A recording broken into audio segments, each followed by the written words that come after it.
Hello! J'espère que tu vas bien, malgré le mauvais temps qui est en train de nous casser l'ambiance. Et je sais qu'à cette période-là, on est beaucoup à être stressé, il fait moche, on n'est pas motivé, on se demande comment on va atteindre les objectifs qu'on s'était fixés en début d'année alors qu'il nous reste 3 mois. Et c'est pour ça qu'aujourd'hui, on va parler du Winter Arc Challenge. C'est un challenge qui est censé transformer totalement ta manière de vivre sur les 3 prochains mois. Et le mot d'ordre pendant ce challenge, c'est discipline, parce qu'on sait qu'être motivé avec tout ce que j'ai cité juste avant, ça aide pas de ouf. Donc là, si la vidéo sort à temps, on est le 1er octobre et j'ai décidé de me lancer et je fais cette vidéo pour que vous puissiez vous lancer avec moi et qu'on ne soit pas seul dans ce challenge. Donc là, je vais vous expliquer le concept et ensemble, on va trouver les actions qu'on va mettre en place pour réussir ce challenge au top. En gros, pour t'expliquer le concept, le Winter Arc, c'est un challenge qui va nous pousser à être disciplinés, actifs et à garder de bonnes habitudes malgré le bad mood que cette période elle nous ramène. Ça peut faire peur parce que c'est un délire très américain, très hustle culture, mais le principe est très simple. Chaque jour, on doit accomplir plusieurs objectifs comme lire, faire du sport, se lever tôt, travailler sur un projet. Et le but, c'est de renforcer notre volonté à se sentir mieux à la fin de cette saison. Comme ça, en janvier, on galère pas et on n'a pas peur des résolutions. Et en vrai, je pense qu'avec ça, on n'aura même pas besoin de se fixer des résolutions en janvier. En plus, les résolutions, c'est pas ouf, hein, on s'y tient jamais. Et là, le but, c'est de s'y tenir et on va s'y tenir ensemble, je te le dis. Et là, peut-être qu'il y en a qui se disent, mais pourquoi, genre, c'est quoi le délire? Que la période du froid, là, c'est une période où on a tendance à ralentir, à perdre la motivation, à se relâcher. Et ce challenge, c'est l'opportunité de renverser la tendance. On se reposera quand il fera beau, en fait. J'en ai marre d'entendre cette expression, mais on va utiliser ces 3 mois pour devenir la meilleure version de nous-mêmes. Juste imagine-toi à la fin de 2024, être super fier de toi, avoir des super habitudes, plus d'énergie et d'être satisfait de toi-même. Moi, perso, je me suis lancée parce que dans 3 mois, on quitte le pays, mais on en reparlera plus tard. Et j'aimerais bien partir en ayant ancré des bonnes habitudes et en ayant retrouvé la discipline que j'avais pu avoir il y a quelques années, parce que là, c'est qui discipline en fait. Donc là, je vais te parler de mes objectifs. Peut-être que ça va te parler ou pas, t'aider à trouver les tiens.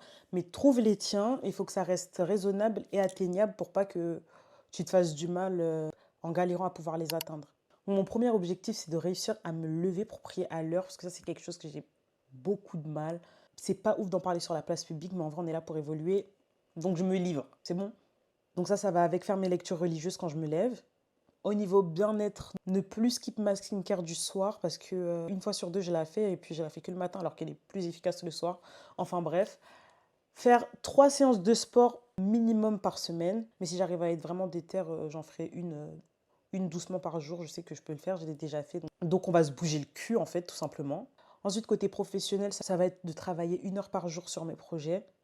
Minimum et tous les jours. Tu m'as entendu? Et lire 30 minutes par jour sans compter les lectures religieuses du matin. Je pense que je suis pas mal sur mes objectifs. Il n'y en a ni trop ni pas assez. Et je pense que c'est uniquement des trucs faisables. Il va juste falloir que je me discipline et que je me déterre. Mais vu qu'on va le faire ensemble, j'ai même pas un peu peur. Pendant que tu es en train de noter tes objectifs, je vais te donner 5 astuces qu'on va mettre en place pour réussir ce challenge. Prends ton carnet, ton stylo, let's go. Les astuces. Pour commencer, on va planifier nos journées à l'avance. Donc le soir, avant de dormir, tu prends ton application Notes, ton Notion ou ton petit carnet et tu vas faire ta petite to-do list pour le lendemain en prenant en compte les objectifs que tu t'es fixés. Si je peux te donner un conseil, ne fais pas une to-do list trop longue. Ça risque de te frustrer si tu n'arrives pas à cocher toutes les cases à la fin de la journée. Le fait de planifier tes journées à l'avance, ça fait que tu sais ce que tu dois faire. Et si tu sais ce que tu dois faire, bah, tu es plus susceptible de le faire. Ça, je sais que je vais pas avoir trop de mal parce que j'aime trop faire mes to-do list sur mon petit tableau. Deuxième astuce, ne sois pas trop dur avec toi-même. Si on rate un jour, si on a loupé une case dans notre to-do list un jour, faut pas qu'on commence à se blâmer, à être trop frustré, à se mettre dans des états. L'important, c'est de ne pas abandonner. Bon, après, je te dis pas de faire exprès de rater 3 jours d'affilée, une semaine, ou de pas être sérieux. Le plus important, c'est de ne pas abandonner. Donc sur 3 mois, il faut qu'on s'autorise une petite marge d'erreur quand même. Troisième astuce, trouve-toi un groupe ou une communauté dans le sens où quand tu partages tes progrès avec des gens qui ont des objectifs similaires, c'est beaucoup plus motivant. Ça permet de déculpabiliser et de ne pas se sentir seul dans son délire. Quand on fait quelque chose de compliqué, qu'on est tout seul, c'est beaucoup plus facile de perdre la discipline et la motivation. Donc si tu te lances dans le challenge avec moi, n'hésite pas à me dire dans les commentaires tes objectifs et tes progrès tous les jours. On va venir m'en parler sur Insta. Quatrième astuce, prépare ton environnement. Donc essaye de ranger régulièrement l'endroit où tu vis, ton appart ou ta chambre, ton espace de travail selon tes objectifs. Si par exemple tu as pour objectif de faire une séance de sport à la maison par semaine, trouve-toi un endroit où tu vas faire ton sport à chaque fois, range ton matériel.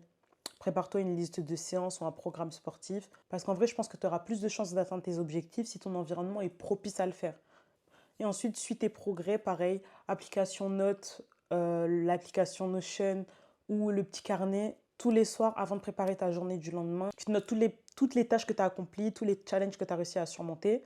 Et je te jure, il n'y a rien de plus satisfaisant que de voir les réussites s'accumuler, surtout si tu notes tout au même endroit. À la fin des 3 mois, quand on va lire tout ce qu'on a fait, on pourra être que fiers de nous. Donc voilà, je pense qu'on a toutes les clés pour réussir notre Winter Arc et affronter cette période avec discipline et motivation. N'oublie pas de me laisser tes objectifs en commentaire et de nous partager ce que tu penses qui va être le plus difficile. Comme ça, on pourra peut-être t'aider ou même juste apporter notre soutien. Laisse un like si cette vidéo t'a plu et n'oublie pas de t'abonner, il y a plein de vidéos qui arrivent. J'ai fait ma vidéo comeback avant celle-ci, mais je posterai celle-ci en premier parce que le temps presse. Et vu que j'avais pas commencé mon Winter Arc, j'étais pas assez organisée. J'essaierai de vous partager une fois par semaine mon avancée dans le challenge. Je vous invite aussi à le faire sous cette vidéo. Et on est parti en fait. Bye! Pour faire des tâches, je dois me lever tôt. Je m'envolerai bien à Soweto. Elle veut qu'on se croise dans la chambre.